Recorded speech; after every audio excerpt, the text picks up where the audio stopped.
పడబోతుంది. అలాగే మే 17, 18 తేదీలలో వీరి జాతక ఫలితాలు ఎలా ఉన్నాయి, అసలు ఏం జరగబోతుంది అనే పూర్తి వివరాలన్నీ కూడా ఈ వీడియోలో మనం తెలుసుకుందాం. కానీ అంతకంటే ముందుగా మీరు కనుక మన ఛానల్ని ఇప్పటి వరకు సబ్స్క్రైబ్ చేసుకోకపోతే సబ్స్క్రైబ్ చేసుకొని పక్కనే ఉన్న బెల్ ఐకాన్ నొక్కి ఆల్ సెలెక్ట్ చేసుకుంటే మేము ఇలాంటి వీడియోస్ అప్లోడ్ చేయగానే ముందుగా మీకు నోటిఫికేషన్ వస్తుంది.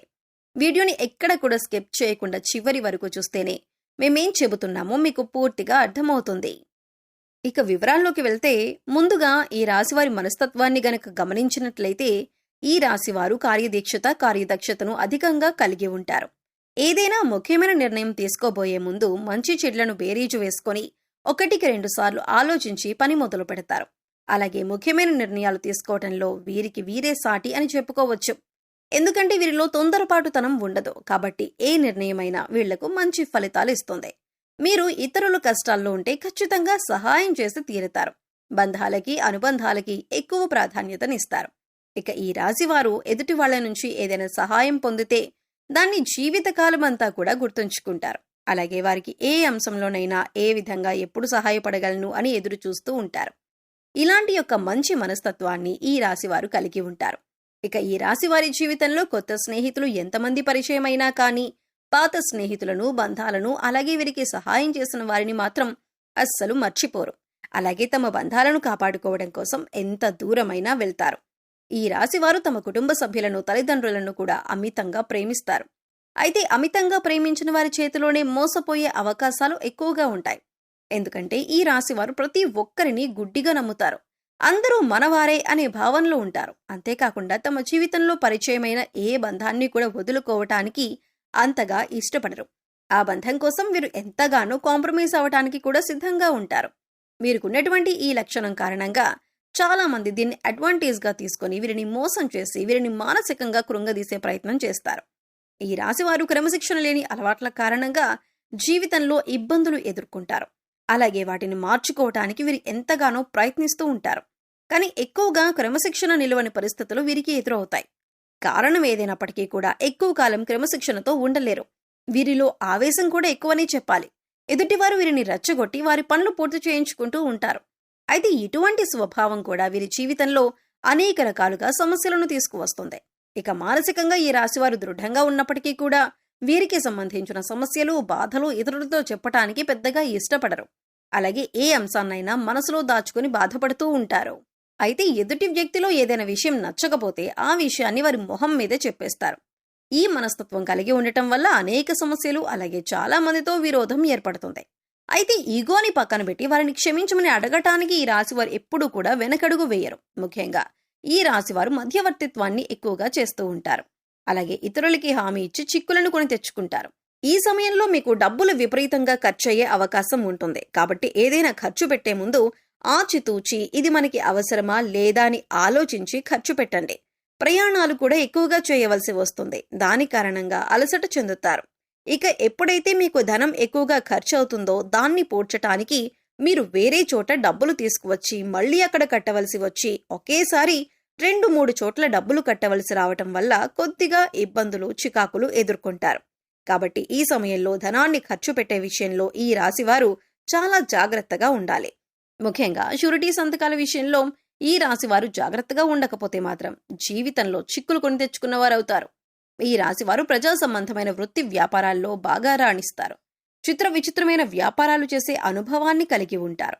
అయితే ఈ రాశివారు ఎప్పటి నుంచో మీ జీవితానికి సంబంధించిన ఎవరికీ చెప్పని ఒక రహస్యం ఇప్పుడు బయటపడబోతుంది.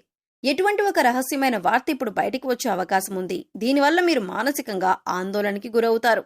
ముఖ్యంగా మే 17, 18 మీ జీవితానికి సంబంధించిన ఒక రహస్యం ఇప్పటి వరకు ఎవరికీ చెప్పనిది ఈ సమయంలో బయటపడబోతుంది. అది ముఖ్యంగా మీ ప్రేమ జీవితానికి సంబంధించింది అయి ఉండొచ్చు, లేదా మీరు జీవితంలో చేసిన పొరపాట్లకి సంబంధించింది అయి ఉండొచ్చు, లేదా మీ జీవిత భాగస్వామి దగ్గర మీరు దాచిన విషయం అయి ఉండొచ్చు. ఈ విషయం ఈ సమయంలో బయటపడబోతుంది. ముఖ్యంగా మీరు ఏ తప్పు చేయకపోయినా ఈ సమయంలో కొన్ని ఆరోపణలు ఎదుర్కోవలసి రావచ్చు.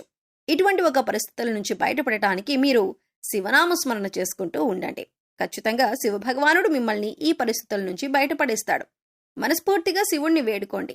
మీ సమస్యకి శివుడు పరిష్కారాన్ని చూపిస్తాడు. కొంతమంది వారి జీవితానికి సంబంధించి గతంలో చేసిన పొరపాట్లు కానివ్వండి, లేదా గతానికి సంబంధించిన కొన్ని ముఖ్యమైన అంశాలు కానీ వాటిని దాచిపెడతారు. దీనికి గల కారణం భవిష్యత్తులో ఎటువంటి ఇబ్బందులు ఎదురు కాకూడదని అనుకుంటారు. కానీ ఏదో ఒక సందర్భంలో ఇటువంటివి బయటకు వచ్చే అవకాశాలు వస్తూ ఉంటాయి. అయితే ఈ సమయంలో మీరు దాచిపెట్టినటువంటి విషయానికి సంబంధించి కొన్ని ప్రతికూల అంశాలను ఎదుర్కోవలసి ఉంటుంది. మీరు జీవితంలో ఎప్పుడూ కూడా చాలా న్యాయంగా ఉన్నారు. కానీ గతంలో చేసిన కొన్ని పొరపాట్లు జీవితంలో మీరు కొంత బాధను, చేదు అనుభవాలను మిగిల్చాయి. అయితే ఈ సమయంలో మీరు వాటి వల్ల మానసికంగా కృంగిపోయే అవకాశాలు కనిపిస్తున్నాయి. కాబట్టి ఈ సమయంలో మీరు జాగ్రత్తగా ఉండాలి. శివనామస్మరణ చేసుకుంటూ ఉండండి. శివారాధన మీకు ఇటువంటి సమస్యల నుంచి బయటపడేందుకు మార్గాన్ని చూపిస్తుంది. ఈ రాశివారు ముఖ్యంగా శివాలయానికి వెళ్లి శివభగవానుడికి అభిషేకం చేయించుకోండి. ఇక ఇలా వీలు కాని వారు మీరు ఇంట్లోనే శివలింగం ఉంటే అభిషేకం చేసుకోండి. లేదు ఇలా కూడా వీలు కాదు అనుకునేవారు శివనామస్మరణలో సమయాన్ని గడపండి. మీ మనసులో ఉన్న బాధలను శివభగవానుడికి చెప్పుకోవటానికి ప్రయత్నించండి. ఇక ఇటువంటి దైవారాధన చేసుకోవటం వల్ల మీకు ఎటువంటి ఇబ్బందులు, ప్రమాదాలు రాకుండా మిమ్మల్ని ఆ శివభగవానుడు కాపాడుతాడు. మీ యొక్క ప్రమాదం నుంచి మీరు బయటపడతారు.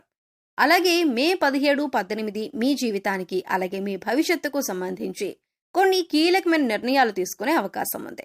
ఈ కీలకమైన నిర్ణయాన్ని మీ కుటుంబ సభ్యులందరూ కూడా ఆమోదిస్తారు. దీనివల్ల మానసిక ఆనందం, ప్రశాంతత పొందుతారు. ఇది మీ జీవితానికి సంబంధించిన చాలా కీలకమైన అంశంగా మారుతుంది. ఇక ఈ సమయంలో మీరు శివారాధనతో పాటు విష్ణు సహస్రనామాలను కూడా పఠించండి లేదా వినటానికి ప్రయత్నించండి. పేదలకి అన్నదానం చేయండి. లేని వారికి మీకు ఉన్నంతలో సహాయం చేయండి. మూగజీవాలకు తాగటానికి నీరు, తినటానికి ఆహారాన్ని ఏర్పాటు చేయండి. ఈ విధంగా చేసినట్లయితే మీ జీవితంలో ఎటువంటి ప్రమాదాలు మీకు రావు. మీరు చేసిన పుణ్యకర్మల యొక్క ఫలితాన్ని మీరు పొందుతారు. మీరు సాయం ఏ రూపంలో చేసినప్పటికీ కూడా పుణ్యకర్మ యొక్క ప్రతిఫలాన్ని మీరు పొందుతారు. పితృపక్షాల సందర్భంగా మీరు కాకులకి అన్నం పెట్టండి. మద్య మాంసాలు తీసుకోవటం మానేయాలి. కొత్త బట్టలు కొనుక్కోవటం, శుభకార్యం చేయటం వంటివి పితృపక్షాల సమయంలో చేయకూడదు. అలాగే షేవింగ్, కటింగ్ వంటివి కూడా చేయించుకోకుండా ఉంటే మంచిదే. ఇక మరి ఈ సమయంలో దాన ధర్మాలు చేయటం వల్ల పితృదేవతలు శాంతించి మిమ్మల్ని మనస్ఫూర్తిగా ఆశీర్వదిస్తారు. దీని కారణంగా మీరు జీవితంలో అభ్యున్నతిని పొందుతారు. సో చూశారు కదండి, మే 17, 18 కన్యా రాశి వారికి సంబంధించిన ఎటువంటి రహస్యం బయటపడబోతుంది, గ్రహస్థితిని అనుసరించి ఈ రాశివారు ఎటువంటి ఫలితాలను పొందబోతున్నారు, అలాగే ఏ అంశాల్లో వీరు జాగ్రత్తగా ఉండాలి, ఏ దేవతారాధన పరిహారాలు చేసుకోవటం వల్ల వీరికి ఉన్నటువంటి పరిస్థితులు మెరుగుపడతాయి అనే అంశాలను ఈ వీడియోలో మనం వివరంగా తెలుసుకున్నాం కదా. ఈ వీడియో మీకు నచ్చినట్లయితే లైక్ చేయండి. మీ ఫ్రెండ్స్ అండ్ ఫ్యామిలీ మెంబర్స్లో ఎవరైనా కన్యా రాశి వారు ఉంటే వారితో ఈ వీడియోని షేర్ చేసుకోండి. అలాగే ఇప్పటి వరకు మన ఛానల్ని కనుక సబ్స్క్రైబ్ చేసుకోకపోతే సబ్స్క్రైబ్ చేసుకుని పక్కనే ఉన్న బెల్ ఐకాన్ నొక్కి ఆల్ సెలెక్ట్ చేసుకుంటే మేము ఇలాంటి వీడియోస్ అప్లోడ్ చేయగానే ముందుగా మీకు నోటిఫికేషన్ వస్తుంది. మరో చక్కటి వీడియోతో మళ్ళీ కలుద్దామండి. ఓం శ్రీ మాత్రే నమః.